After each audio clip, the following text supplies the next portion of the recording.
दोस्तों, स्वागत है आप सभी का टूवर्ड्स सक्सेस पर। और यहाँ पर देखेंगे आज 1 अक्टूबर सेकंड शिफ्ट में जो क्वेश्चन पूछे गए हैं उनको डिस्कस करेंगे और उनसे जुड़े हुए जितने भी फैक्ट होते हैं आने वाले एग्जाम के लिए काफ़ी हेल्पफुल होते हैं उन्हें भी डिस्कस करेंगे। और इसकी पीडीएफ आपको मिलेगी टेलीग्राम ग्रुप में, जिसका लिंक आपको मिलेगा वीडियो के डिस्क्रिप्शन में। तो चलिए शुरू करते हैं। और आपको मैं बता दूं, अब मैं अनअकैडमी पर भी एजुकेटर हूं, आप मुझे वहां पर भी फॉलो कर सकते हैं। इसका लिंक आपको वीडियो के डिस्क्रिप्शन में मिल जाएगा।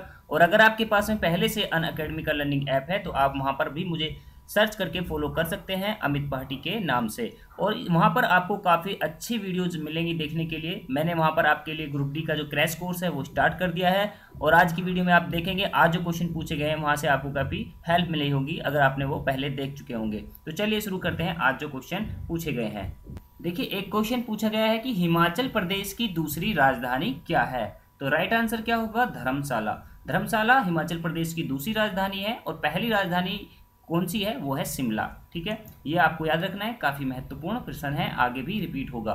और धर्मशाला के अंदर जो स्टेडियम है क्रिकेट का वो विश्व में सबसे ऊंचाई पर, सबसे ज़्यादा ऊंचाई पर जो स्टेडियम है क्रिकेट का वो धर्मशाला के अंदर ही है। ये भी क्वेश्चन इंपॉर्टेंट आपके लिए बन जाता है। और हिमाचल प्रदेश के बारे में आपको बता दूं, यहाँ के जो मुख्यमंत्री हैं वह हैं जयराम ठाकुर और यहाँ के जो राज्यपाल हैं वह हैं आचार्य देवव्रत। आचार्य देवव्रत यहाँ के राज्यपाल हैं। और साथ में एक चीज़ और बता देता हूँ, यहाँ पर एक योजना शुरू की गई है जिसके अंदर इलेक्ट्रिक बस सेवा शुरू की गई है। इलेक्ट्रिक बस सेवा शुरू की गई है हिमाचल प्रदेश में। इसे आप एयर कार टैक्सी जो है उनसे कंफ्यूजन नहीं करेंगे, वो बेंगलोर के अंदर शुरू की गई है। तो काफ़ी महत्वपूर्ण है, इलेक्ट्रिक बस सेवा आपसे पूछी जा सकती है कहाँ पर शुरू की गई है, तो ये हिमाचल प्रदेश में की गई थी।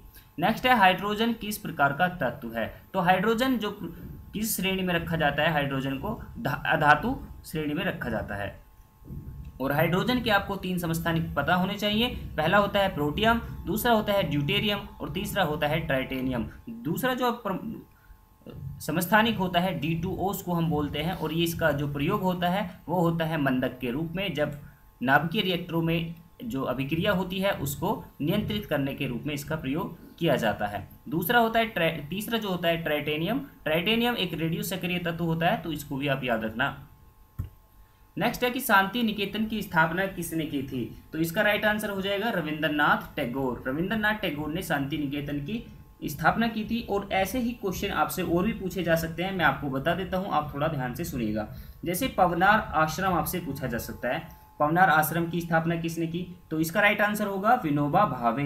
विनोबा भावे ने पवनार आश्रम की स्थापना की थी। और विनोबा भावे ने ही भूदान आंदोलन का शुरुआत की थी, तो इसलिए इन्हें भूदान आंदोलन के प्रवर्तक भी कहा जाता है। और अगर आपसे पूछ ले कि स्वर्ण मंदिर का निर्माण किसने कराया, तो ये भी गुरु अर्जुन देव ने कराया है, ये आपको याद रखना है। विश्व भारती की स्थापना किसने कराई? मोस्ट इंपोर्टेंट है, विश्व भारती की स्थापना भी रविंद्रनाथ टैगोर ने कराई है। एक और है, मोस्ट इंपोर्टेंट है, यह है कि आनंद वन की स्थापना किसने की? आनंद वन की स्थापना किसने की? तो ये की है बाबा ओमटे ने। बाबा ओमटे ने आनंद वन की स्थापना की है। तो ये सारी चीज़ें आपको याद रखनी है, हो सकता है आने वाले एग्जाम में आपसे पूछ ली जाए। सिंपल सा क्वेश्चन फिर से पूछा गया है, आधुनिक आवर्त सारणी में कितने आवर्त और ग्रुप होते हैं? तो 7 आवर्त होते हैं और 18 ग्रुप होते हैं। तो ये सारी चीज़ें आपको पहले से पता होंगी, आवर्त सारणी आपको रट भी गई होगी, काफ़ी क्वेश्चन वहाँ से बन रहे हैं। बैडमिंटन 2017 का जो अवार्ड है वो किसने जीता है? तो ये जीता था नोज़ामी ने, और इसमें हराया था पीवी सिंधु को। किसको हराया था? पीवी सिंधु को इसमें इन्होंने हराया था। तो ये भी आपसे पूछा जा सकता है कि किसको हराया था? पीवी सिंधु को इसमें हराया गया था। नेक्स्ट है कि रक्त का पीएच कितना होता है। तो रक्त का पीएच होता है 7.4, और जिससे हम कह सकते हैं कि जो रक्त है उसका नेचर कैसा होता है? क्षारीय होता है या बेसिक होता है। ठीक है, क्योंकि 7 पर क्या होता है? न्यूट्रल, और 7 के इस साइड में यानी कि 7 से प्लस जाने पर क्षारीय होते हैं और 7 से माइनस जाने पर कैसे होते हैं? एसिडिक होते हैं, अम्लीय होती है प्रकृति। नेक्स्ट क्वेश्चन है, नैनीताल झील कहाँ पर है। तो नैनीताल झील कहाँ पर है? उत्तराखंड के अंदर है। नैनीताल कहाँ पर पड़ता है? नैनीताल ही उत्तराखंड के अंदर है, तो नैनीताल झील भी कहाँ पर होगी?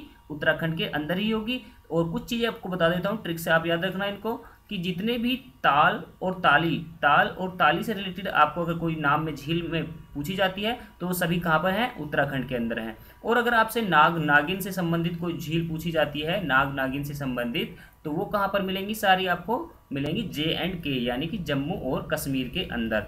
और अगर आपको रजवाड़ा ऐसी करके कोई झील आती है, पिछोला, रजवाड़ा ऐसी करके, ये सब मिलेंगी आपको राजस्थान के अंदर। आंख का लेंस किस प्रकार का होता है? तो ये राइट आंसर होगा उत्तल लेंस। मैंने ये क्रैश कोर्स में आपके लिए डाला है अनअकैडमी पर, आप देखेंगे वहां पर पहले ही क्वेश्चन आपको मिलेगा लेसन 1 के अंदर, मैंने इसको डाला हुआ था तो ये आ भी गया है, आप देख रहे हैं। आंख का लेंस किस प्रकार का होता है? तो उत्तल लेंस का होता है। आपसे कई बार ऐसा क्वेश्चन पूछा जाता है कि बताइए अगर किसी लेंस की जो क्षमता है अगर वो +2D है तो उसकी प्रकृति कैसी होगी? तो मैं बताऊं, जो अगर लेंस की क्षमता को क्या में नापते हैं? डायोप्टर में। अगर जो लेंस की क्षमता है वो प्लस में यानी कि धनात्मक दी गई है तो वो किस तरीके का लेंस होता है? उत्तल लेंस होता है। और अगर ऋणात्मक दी गई है तो वो किस प्रकार का लेंस हो जाएगा? अवतल लेंस हो जाएगा। ठीक है, अवतल अगर ऋणात्मक है तो। ये सारी चीजें आपको याद रखनी है, ALP के अंदर पूछे गए थे ऐसे इस प्रकार के प्रश्न, इसलिए मैं आपको बता रहा हूँ।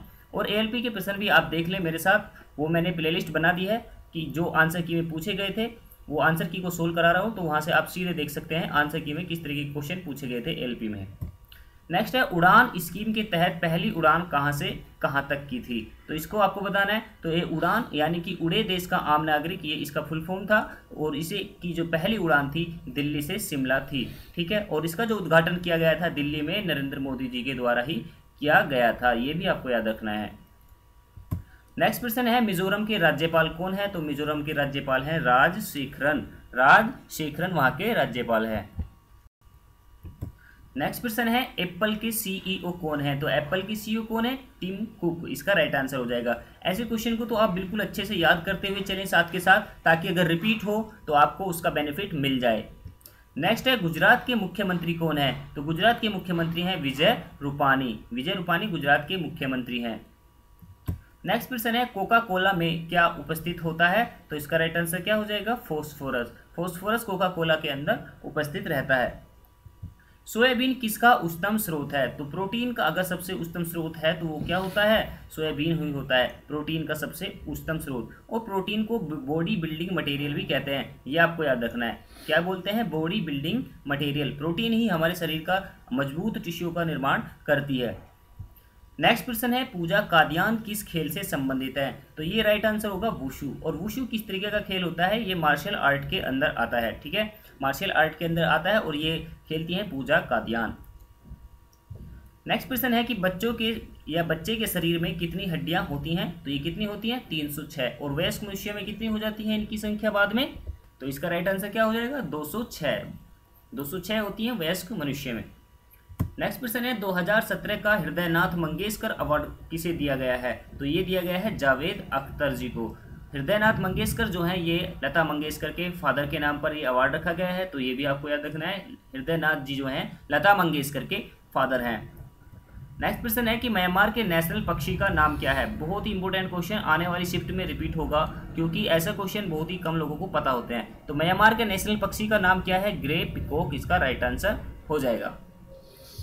मंगोलिया की राजधानी आपसे पूछा गया है, ये भी रिपीटेड क्वेश्चन है, तो आप देख रहे होंगे कि अगर आप एनालिसिस करके जाएंगे तो आपको कम से कम 2 से 5 क्वेश्चन का चांसेस बनते हैं आपको मिल जाए। तो इसका राइट आंसर क्या हो जाएगा? उलान बटोर, इसका राइट आंसर हो जाएगा।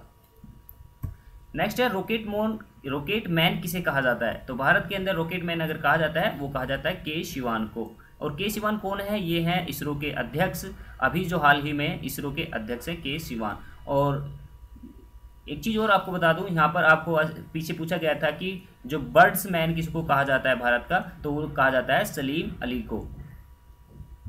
भारत का क्षेत्रफल में कौन सा स्थान है? तो इसका राइट आंसर क्या हो जाएगा? 7वां। भारत का जो स्थान है क्षेत्रफल में विश्व में, तो ये 7वां स्थान है। और पहले पे कौन आता है? रशिया, या उसको आप रूस कह सकते हैं। ठीक है, तो ये कुछ इंपॉर्टेंट क्वेश्चन थे जो आपके साथ में डिस्कस किए गए हैं। इनकी PDF आपको बता दी है, टेलीग्राम ग्रुप में मिल जाएगी। Thanks for watching.